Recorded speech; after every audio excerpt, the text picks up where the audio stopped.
What is up, everyone? Max here, the Celeb Talk Guy, and in this video I am exposing the truth on Biniyam from the new season of 90 Day Fiance. Yes, 90 Day Fiance The Other Way was on last night, so I will talk more about what happened on last night's episode in a couple of seconds, but we have to talk about Binyam and Ariela. For those of you guys that haven't already met Binyam, there is Binyam. I'll throw Ariela in the mix too. They are together. Just a really quick story on, them as a couple. Basically, Biniyam, he lives in Ethiopia, and Ariela was traveling the world. She went to Ethiopia for some time. They ended up bumping into each other. Ariela actually, I think, talked to Biniyam first, and then it sounds like Biniyam did one of these, asked for her number. They exchanged numbers. One thing leads to another. The next thing you know, Ariela is pregnant. So what it sounds like, after she got pregnant, she went back to the US in New Jersey, where she is from, and I guess she, met with the doctor, everything, and she pretty much just said, well, Biniyam,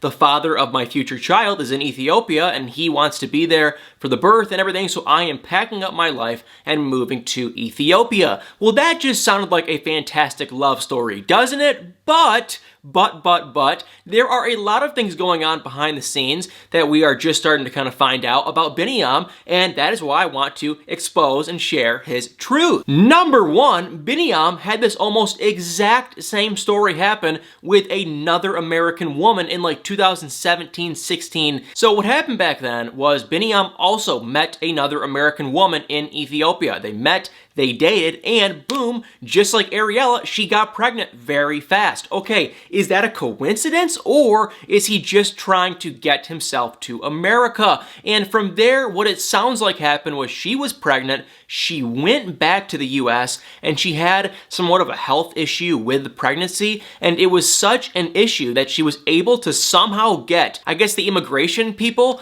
to grant her some kind of a temporary visa for Biniyam to actually come over to the US for their kid's birth, which I have never heard of, but like I said, she had a health issue, and that was, a big enough reason for him to come over to the US. After they had the baby, they had to go back to Ethiopia, and I just think one thing led to another. Biniyam briefly mentioned it, but one thing led to another, and I don't know, they couldn't stay together. He was, had his negative comments on this woman, but they couldn't stay together, and she took the kid and went back to the US, and Biniyam hasn't seen the kid in over 2 years. So red flag number one, he is pretty much duplicating what he already did with this other woman again. And I forgot to mention, he was married to her. So there's a big rumor going around that he might still be married. I don't know if that's really possible or true, but that rumor is kind of floating around. But my point is, we have one big red flag number one. He already did what he did with Ariela with someone else, which tells me the guy's just trying to come to America. Number two, I think the guy is pretty much just trying to do anything to become famous, and so is Ariela. Ariela has been spotted in several different music videos and other things similar to that, which tells me, oh, she's trying to become famous. Nothing wrong with that. I'm trying to become famous. But it's like, come on, guys. This has to just be fake for them to get on the show. So she's trying to become famous. And now you're probably wondering, well, what does Biniyam do for some coin over in Ethiopia? He said he is a mixed martial arts fighter. He is a dancer. He is a personal trainer. And, oh yeah, I forgot. He is a rapper. Does that remind you of anyone? Should we start calling him Biniyam, aka Soulja Boy? Because it is the exact same thing. And we heard his music, and you guys can comment below what you guys think, but my take on it is, it wasn't very good. It was kind of funny, kind of like Soulja Boy's, which, yeah, not very good either. But the guy is also a rapper. I mean, what have we gotten ourselves into on 90 Day Fiance? We have basically another Lisa and Usman couple. Besides, I think Ariela is a little bit more normal and level-headed than Lisa, but Biniyam and Soulja Boy, they seem pretty similar. I mean, they definitely have their differences, but it's like, man, both of the guys are pretty much trying to do anything to come to the US. So two huge red flags. We shall see how this couple unravels. Put in the comments below what you guys think of them. And for the rest of the episode, we got to meet another new couple named Tim and Meliza. I want to say something like that. I know I suck at pronouncing names. I'm sorry. But if you guys watched last night's episode and you saw Tim, please comment below. I want to hear your guys' thoughts on this Tim guy. Meliza, whatever her name is. Holy crap, she is stunningly beautiful, gorgeous. She seems to really, be physically just really attractive, but also her heart seems to be big. She just seems to be a nice girl. I have nothing negative to really say about her yet. Maybe she is just using him to come to America, but remember, Tim is going over to Colombia, where she is from, so everything with her seems to kind of check out and actually be normal. Tim is a nut. This guy is odd. He is just so strange. He, number one, has an emotional support cat, which, hey, I'm a dog guy, so I can't comment negative. I get it. You know what? If your cat makes you happier, get an emotional support cat. That isn't the weirdest thing. The weird thing is, he was like, pouncing around with his cat. That was odd. He makes all these weird, corny little jokes, and he just has like a really odd, corny, goofy personality, but he did say, I am goofy, I am weird, I am odd, so maybe he is just, a weird, goofy guy, but he owns it up, and I'm goofy and weird too, so maybe that's not too bad. The red flag with Tim is he admitted that he cheated on Melissa, which, whoa, no, not cool. I don't get why people that cheat always usually end up being the uglier ones in the relationship. I mean, come on, look at this guy, then look at her. She's stunning and he's just an average Joe looking guy. And yes, he cheated on her with one of his co-workers, which is insane and just, I don't like that.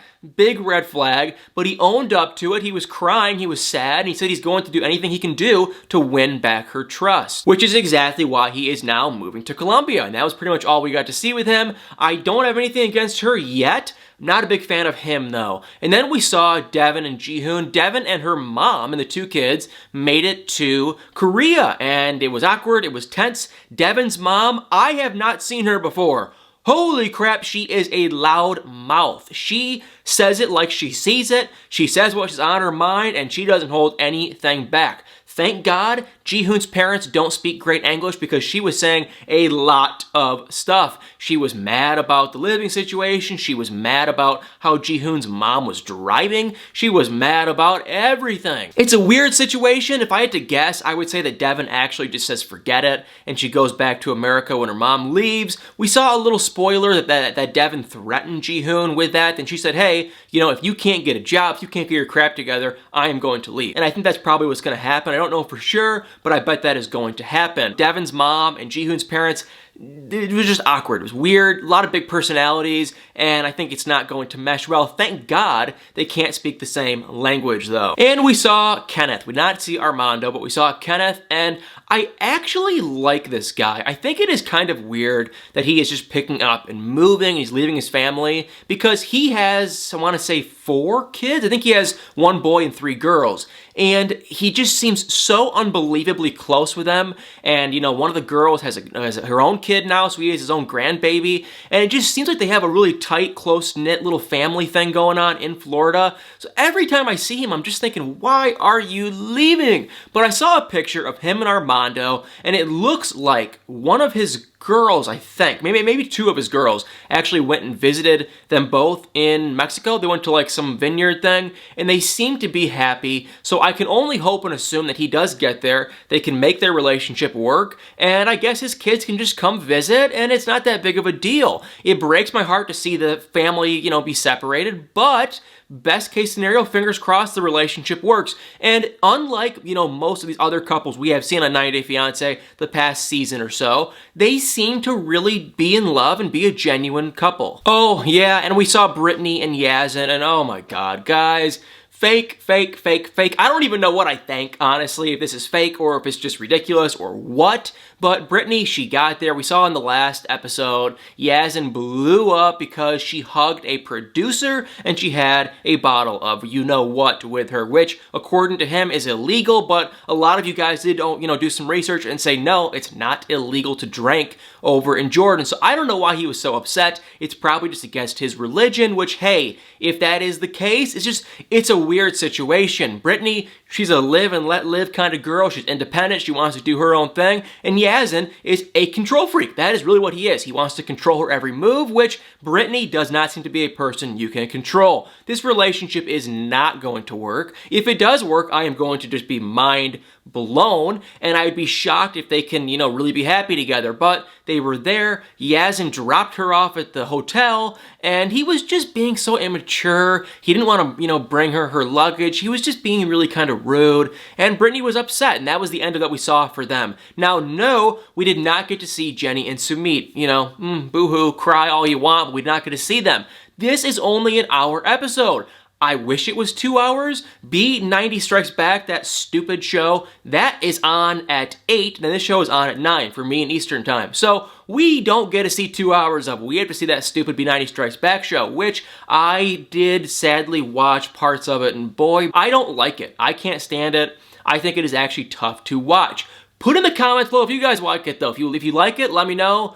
Maybe I can try to watch it a little more, but God, you guys, I just, not my style, not my kind of show. So thank you guys all so much for watching. It was a solid episode last night. I am just shocked about Biniyam, and I am shocked about Deavan's mom. That was surprising, but put in the comments below, please, what you guys thought of last night's episode. Let me know. Give me your thoughts, give me your take, and stay tuned for many more videos.